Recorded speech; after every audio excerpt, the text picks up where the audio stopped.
Video کا title دیکھ کے آپ لوگوں کو سمجھ میں آ گیا ہوگا کہ میں بچوں کے حوالے سے بات کر رہی ہوں۔ بچوں کو 10 سال کی عمر تک یہ شوق ہوتا ہے کہ ان کو سپر ہیرو بننا ہے، جیسے کہ آئرن مین، سپر مین، اسپائڈر مین۔ جب وہ 15 سال کی عمر تک پہنچتے ہیں تو ان کو ہیرو ہیروئن بننے کا شوق پیدا ہو جاتا ہے۔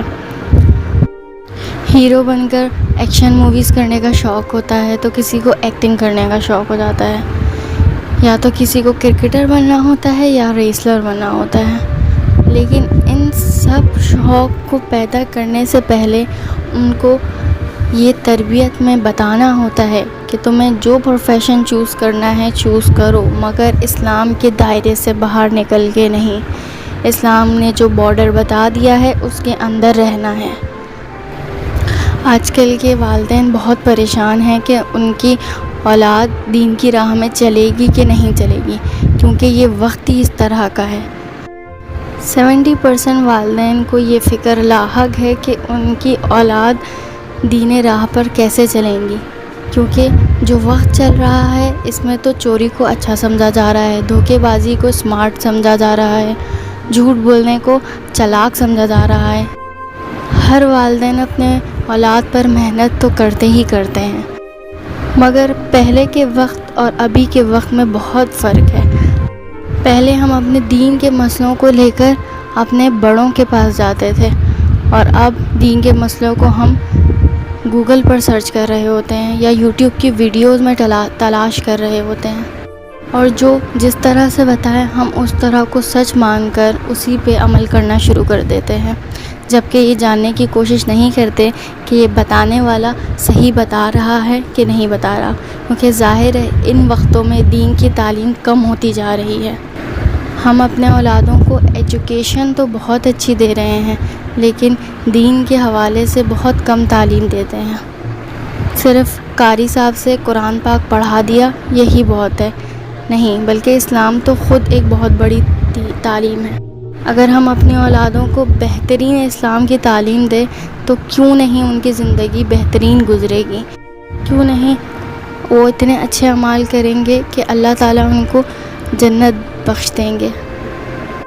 اپنی اولادوں کے ہاتھوں سے صدقہ دیا کریں، بھلے ہی کچھ سکے ہی کیوں نہ وہ، لیکن جس کو دے رہے ہیں وہ بزرگ ہو، تاکہ ان کو یہ پتہ ہو کہ ہمیں بزرگوں کا خیال رکھنا ہے۔ آپ کے بچوں کے کپڑے چھوٹے ہو جاتے ہیں تو ان کپڑوں کو ان کے ہی ہاتھوں سے چھوٹے بہن بھائی یا کزنوں کے ہاتھ میں دلوائیں، تاکہ ان کو یہ خیال ہو کہ ہمیں بھی اپنے چھوٹوں کا خیال رکھنا ہے۔ آپ کو اپنے گھر میں ایک پلاسٹک کی بوتل تو تقریباً روز ہی مل جاتی ہوگی، گھر پہ نہیں تو روڈ میں تو مل ہی جاتی ہے۔ اس کو اٹھا کے خود صاف کریں اور اس میں صاف پانی بھر کے فریج میں رکھ دیں۔ رکھنے کے بعد اگلے دن اپنے ہی اولاد کے ہاتھوں سے کسی پیاسے کو پانی پلا دیں یا پیاسوں کو وہ بوتل دے دیں۔ آپ خود سوچیں ان کے اندر کیوں نہیں رحم دلی پیدا ہوگی، اور اس کا رزلٹ آپ کو جب ملے گا جب آپ کے بچے جوان ہو جائیں گے، تب ان کے اندر احساس ہوگا کہ ہمارے والدین کا خیال رکھنا ہے، ہمیں اپنے دین کی راہ پر چلنا ہے۔ اگر ہم نہیں چلیں گے تو ہماری نسلیں بگڑ جائیں گی۔ اپنی اولادوں کو یتیم خانے میں لے جائیں، ان کو دکھائیں کہ والدین اللہ تعالیٰ کی طرف سے کتنی بڑی رحمت ہے۔ جن کے اوپر والدین کا سایہ نہیں ہے وہ کیسے در در بھٹکتے پھرتے ہیں، کیوں نہیں پھر وہ بڑے ہو کے آپ کا خیال رکھیں گے، کیوں وہ یہ بات نہیں کریں گے کہ آپ نے ہمارے لیے کیا ہی کیا ہے۔ یہ لفظ، یہ جملہ وہ تو کہہ کے گزر جاتے ہیں، مگر والدین پہ کیا گزرتی ہے یہ سن کر، اس بات کا تو اندازہ والدین کر سکتے ہیں۔ آج کل کے وقتوں میں اولاد اپنے والدین کے ساتھ یہی کام کر رہی ہے، ان کو بول دیتے ہے کہ آپ کچھ کرتے ہی نہیں ہیں ہمارے لیے، جبکہ دیکھا جائے تو والدین نہ ہوں تو کیا ہوں اولاد، کچھ بھی نہیں، کوئی کچھ بھی کر دے ان کے ساتھ ان کو دیکھنے والا کوئی بھی نہیں ہوگا۔ برائے مہربانی اپنے اولادوں کی تربیت پر توجہ دیں، بالکل چھوٹی چھوٹی نیکیاں کروائیں۔ یہ چھوٹی چھوٹی ہی نیکیاں آپ کے اولاد کو بہتر سے بہتر بنا دیں گی، نہ صرف آپ بلکہ معاشرہ ان کی تعریف کرے گی۔